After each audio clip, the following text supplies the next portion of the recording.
প্রাক্তন শিক্ষামন্ত্রী পার্থ চট্টোপাধ্যায় অসুস্থ। প্রেসিডেন্সি সংশোধনাগারে তিনি বন্দী রয়েছেন। আপনারা জানেন দীর্ঘদিন ধরে তদন্ত চলছে তার বিরুদ্ধে। আমরা দেখেছিলাম যে অর্পিতার বাড়ি থেকে যে নগদ লক্ষ লক্ষ কোটি কোটি টাকা উদ্ধার, তাতে নাম জড়িয়েছিল এই পার্থ চট্টোপাধ্যায়ের। শিক্ষায় দুর্নীতি এবং নিয়োগ দুর্নীতি মামলায় তাকে গ্রেপ্তার করে সিবিআই এবং এই মুহূর্তে প্রেসিডেন্সিতে থাকলেও দীর্ঘদিন ধরে তিনি বন্দী রয়েছেন। এবার অসুস্থতার খবর পাওয়া যাচ্ছে।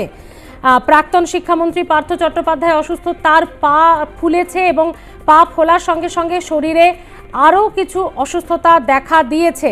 যাতে পরিস্থিতি অন্যরকম না হয়ে দাঁড়ায় সে কারণেই এসএসকেএম হাসপাতাল কর্তৃপক্ষের সঙ্গে যোগাযোগ রেখেছে প্রেসিডেন্সি জেল কর্তৃপক্ষ। এই বিষয়ে আরো বিস্তারিতভাবে কথা বলবো। আমাদের সঙ্গে রয়েছে আমাদের প্রতিনিধি সঞ্জনা লাহিড়ী।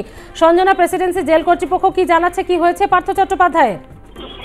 দেখো, প্রাক্তন শিক্ষামন্ত্রী তিনি কিন্তু প্রথম থেকেই অসুস্থ এবং নানান রকম সমস্যা তার রয়েছে এবং কিছুদিন যাবত দেখা যাচ্ছে যে তার পা কিন্তু ফোলা শুরু করেছে। এছাড়া নানান রকম জটিলতা দেখা দিয়েছে তার শরীরে।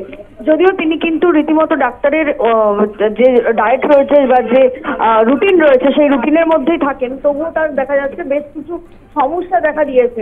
এবং আগেও কিন্তু পার্থ চট্টোপাধ্যায় একটা তিনি অভিযোগ তুলেছিলেন যে প্রেসিডেন্সি জেল কর্তৃপক্ষ তার চিকিৎসার যাবতীয় যে সমস্ত বিষয়গুলো রয়েছে সেগুলো সঠিকভাবে দেখে না।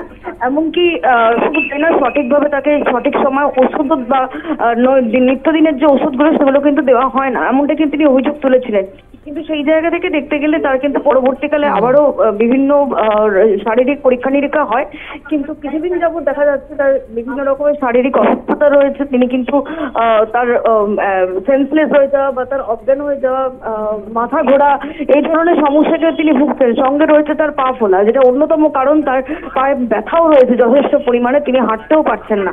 এবং এই যাবতীয় সমস্যা পুঙ্খানুপুঙ্খর বিবরণ দিয়েই কিন্তু জেল কর্তৃপক্ষ এসএসকেএম হাসপাতালকে চিঠি দিয়েছে এবং অবিলম্বে যাতে এই চিকিৎসা শুরু করা যায় বা মেডিকেল বোর্ড গঠন করা যায় সেই আবেদনই কিন্তু রাখা হয়েছে এসএসকেএম এর কাছে, যেটা এখনো পর্যন্ত জেল সূত্রে জানতে পারা যাচ্ছে। ধন্যবাদ সঞ্জনা।